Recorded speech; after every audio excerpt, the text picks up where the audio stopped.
स्वागत करूया आपल्या मुख्य कार्यकारी अधिकारी मिनल मॅडम यांना विनंती करते की त्यांनी त्यांचं स्वागत करावं।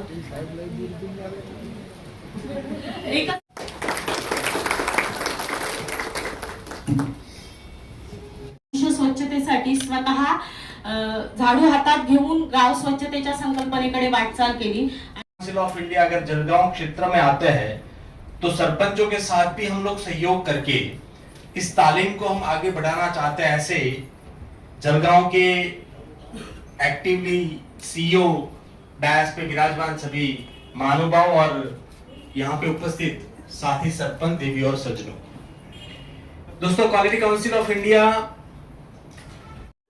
ताई आज सरपंच संवाद आणि त्यांचं प्रशिक्षणाचं आयोजन करण्यात आलं होतं। आज आपल्या हस्ते उद्घाटन झालं।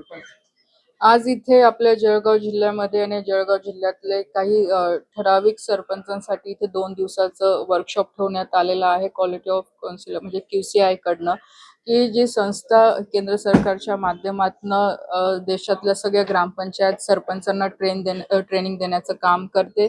त्यांना ज्या काही नवीन गोष्टी आहे की ग्रामपंचायतमध्ये आपण कशा पद्धतीने काम करू शकतो, डिजिटली कसं त्यांना इन्व्हॉल्व करू शकतो, ह्या संदर्भातली सगळी माहिती ह्या वर्कशॉपच्या माध्यमातून दिली जाते।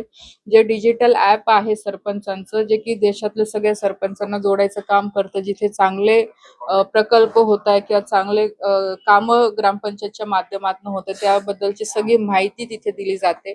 आणि जिल्हा पातळीवरनं राज्य आणि राज्यानंतर केंद्रामध्ये ह्या सरपंचांचं जे चांगलं काम करतं यांचं सिलेक्शन होऊन त्यांना 4 दिवसाचं ट्रेनिंग सुद्धा परत दिल्लीमध्ये दिलं जातं।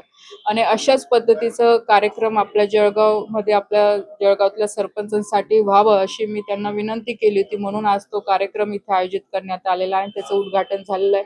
आणि नक्कीच मला अपेक्षा आहे की ह्या 2 दिवसाच्या वर्कशॉपमध्ये खूप चांगली माहिती QCIच्या माध्यमातून दिली जाईल आणि नक्कीच आपले सरपंच सुद्धा ह्या सगळ्या माहितीच्या आधारावर आपल्या गावाचा कसा विकास होईल यासाठी ते प्रयत्न करतील। आपण सरपंचांना मार्गदर्शन करताना सांगितलं की घरकुलाचा जो खरा लाभ आहे तो लाभार्थ्यापर्यंत पोहोचत नाही, त्यासाठी आपण सरपंचांना मार्गदर्शन केलं। बघा, ज्या शासनाच्या योजना आहे, माझा प्रयत्न हाच आहे की ज्या शासनाच्या योजना आहे ते ग्रामपंचायतच्या माध्यमातून हाऊस टू हाऊस पोहोचवण्याचं काम हे ग्रामपंचायतचं असतं। तर त्याचं व्यवस्थितपणे नियोजन झालं पाहिजे, यासाठी मी आज त्यांना मार्गदर्शन केलं।